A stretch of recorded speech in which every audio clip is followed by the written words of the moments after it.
ये है डॉक्टर जितेंद्र गुप्ता, वर्ष 2013 बैच के बिहार कैडर के आईएएस अधिकारी।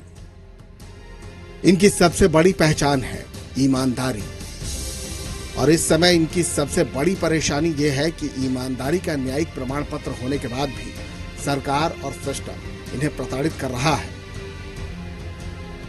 जितेंद्र गुप्ता के खिलाफ साजिश की शुरुआत वर्ष 2016 में हुई।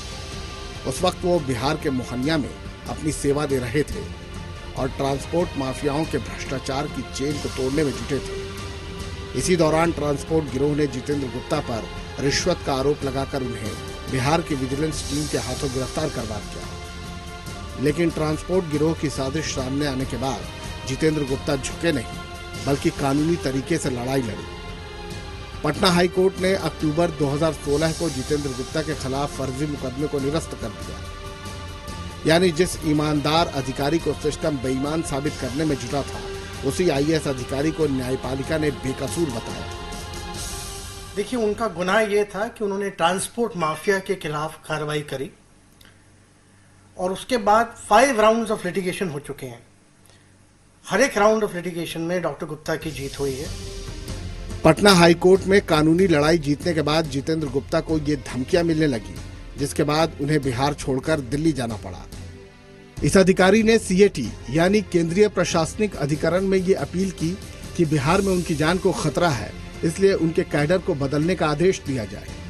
2018 में सीएटी ने जितेंद्र गुप्ता की अर्जी स्वीकार कर ली, लेकिन बिहार सरकार ने इस फैसले को दिल्ली हाईकोर्ट में चुनौती दी। दिल्ली हाईकोर्ट ने बिहार सरकार की याचिका को खारिज कर दिया। दिल्ली हाईकोर्ट ने तो यहां तक कह दिया कि माफियाओं द्वारा की गई साजिश में बिहार की विजिलेंस टीम शामिल है, और इसीलिए दिल्ली हाईकोर्ट ने बिहार सरकार को यह आदेश दिया कि जितेंद्र गुप्ता को 5 लाख रुपए का मुआवजा मानहानि के एवज में दिया जाए। बिहार सरकार ने अगस्त 2019 में जितेंद्र गुप्ता को 5 लाख रुपए का मुआवजा भी दे दिया। यहाँ पर एक सवाल ये भी उठता है कि क्या मुआवजे की राशि की वसूली माफियाओं और उन अधिकारियों से नहीं होनी चाहिए जिन्होंने जितेंद्र गुप्ता को झूठे केस में फंसाया? और सवाल ये भी बनता है कि क्या अब तक उन माफियाओं पर कोई एक्शन हुआ या नहीं। हाईकोर्ट ने रिकॉग्नाइज किया कि एक ईमानदार आईएएस ऑफिसर को हैरेस किया गया, और ये भी रिकॉग्नाइज किया कि बिहार में उनका सर्व करना अब पॉसिबल नहीं है। He has to be transferred to another state. But बावजूद दिल्ली हाईकोर्ट की जजमेंट के डॉक्टर गुप्ता को कार्डर ट्रांसफर नहीं किया। 3 फरवरी 2020 को केंद्र सरकार ने कोर्ट में कहा कि अगले 3 हफ्तों में जितेंद्र गुप्ता को हरियाणा में पोस्टिंग दी जाए। स्क्रीन पर जो दस्तावेज आप देख रहे हैं, ये 3 फरवरी का सुप्रीम कोर्ट का आदेश है। सॉलिसिटर जनरल तुषार मेहता ने कोर्ट में कहा कि 3 हफ्ते में जितेंद्र गुप्ता की नियुक्ति हरियाणा कैडर में हो जाएगी।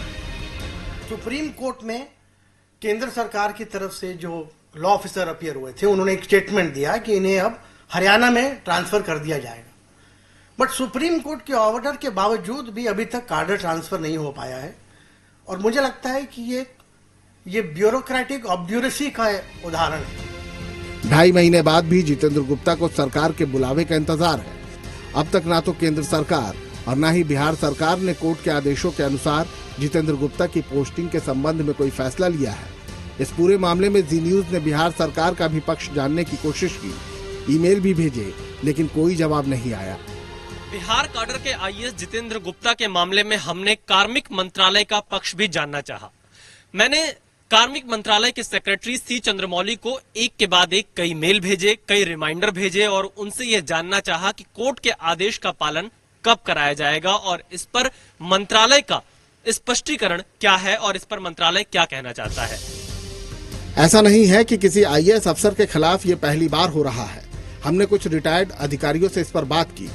जी मीडिया ने जब 2004 से 2007 तक कैबिनेट सचिव रह चुके बीके चतुर्वेदी से इस केस पर बातचीत की, तो उनका जवाब था, ये सही केस है जिसमें केंद्र सरकार दखल दे, सारे सबूतों को दोबारा देखे, कोर्ट के फैसले को देखे और युवा अफसर को न्याय मिले।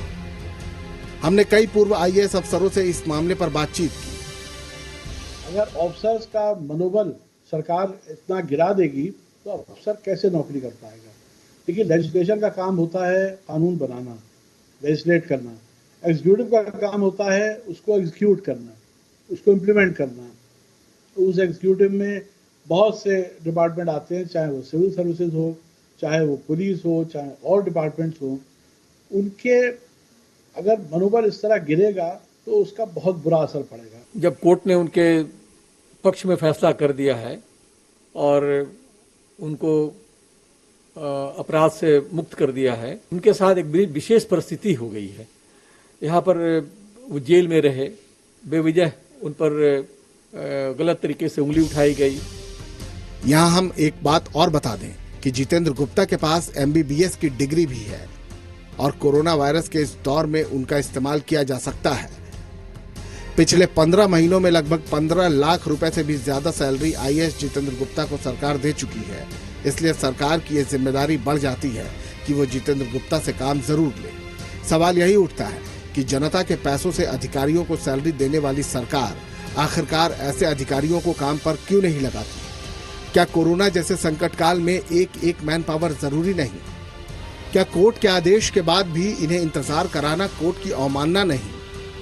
केंद्र सरकार के DOPT मंत्रालय को इस पर गंभीरता से विचार करना चाहिए ताकि ईमानदार अधिकारियों का मनोबल बढ़ा रहे।